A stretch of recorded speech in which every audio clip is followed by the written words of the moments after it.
In my deep pain and frustration this week, my mind was just racing. I just didn't want to do what God was requiring of me.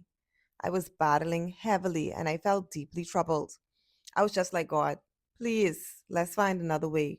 Please pick somebody else. I just don't like this feeling. I didn't want to go through this process anymore because my process has been very difficult.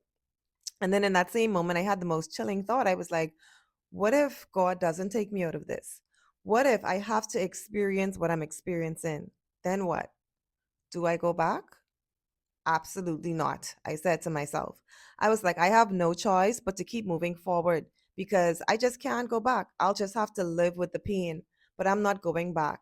I said, I'll rather die on this hill than to go back and serve another God. Because after what I've experienced about the kingdom of darkness and what I was once entangled in, I said I would rather walk with God and have a thorn in my flesh and be tormented like Paul was, but I'm not going back. I said, not my will, but yours. Then I began to worship God.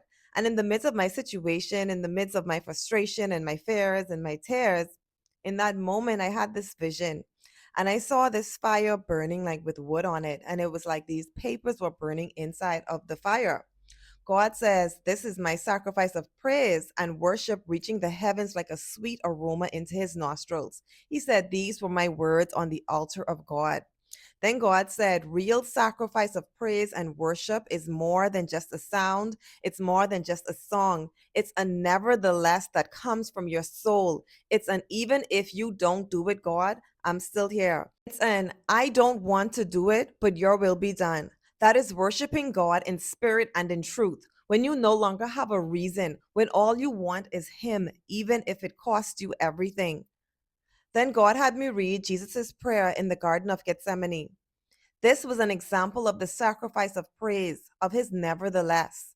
The scripture says in Matthew 26, verses 38 and 39, then he said to them, my soul is exceedingly sorrowful, even to death. Stay here and watch with me.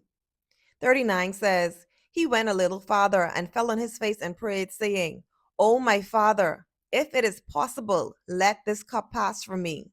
Nevertheless, not as I will, but as you will.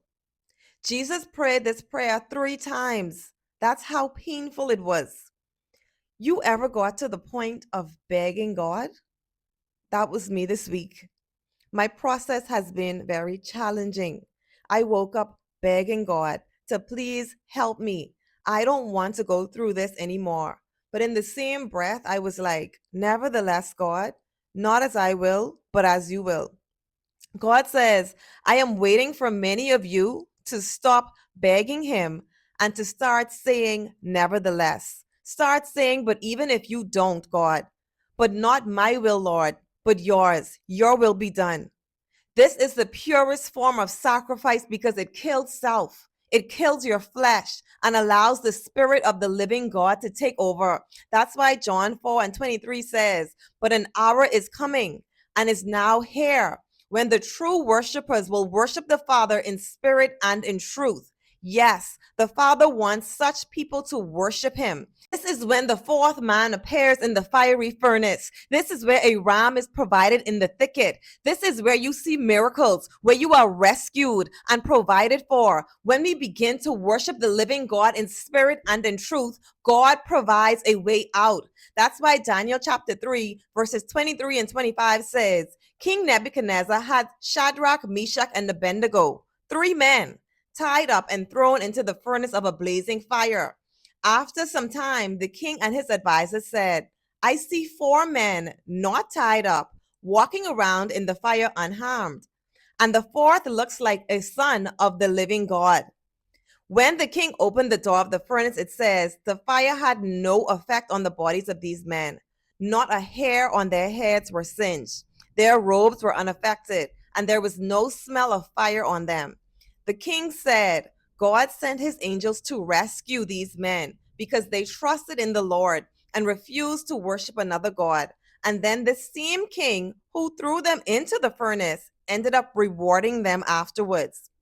Right when Abraham was about to sacrifice his only son to be obedient to God, we see in Genesis 22, verses 13 and 14, it says, Abraham looked up and saw a ram caught in the thicket by its horns.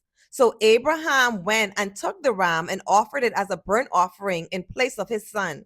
And Abraham named that place, "The Lord will provide." I'm sure they didn't want to do those things. I imagine it was hard and scary. But notice, they were not rescued, rewarded, or provided for without first entering in, without first doing the hard thing. It's time to stop begging God not to and start saying, "Nevertheless, God, not my will, but your will be done." What is your nevertheless? It's not giving up and being nonchalant. It's giving in with peace and trust. I realized this week that some situations, regardless of how scary and painful it is, you just have to go through them. Some things you cannot pray away, you cannot fast it away, you cannot beg it away. You can only enter in. Sometimes you got to step into the furnace. Sometimes you have to prepare your son to be sacrificed. Sometimes you have to be spat on, beaten, embarrassed, crucified. Sometimes you have to do the things you do not want to do, because some things you just have to go through it and trust that God will bring you out on the other side. So God is saying to many of you today, I am waiting to hear your nevertheless. I'm waiting to hear, God, this doesn't feel good. God, I don't want to, but yet not my will, but your will be done. That is when you will be rescued out of your situations. That is when you will be provided for. That is when you will see the biggest miracle you have ever experienced in your life. God says he shall provide and he shall bring you out on the other side. But first, you have to enter in.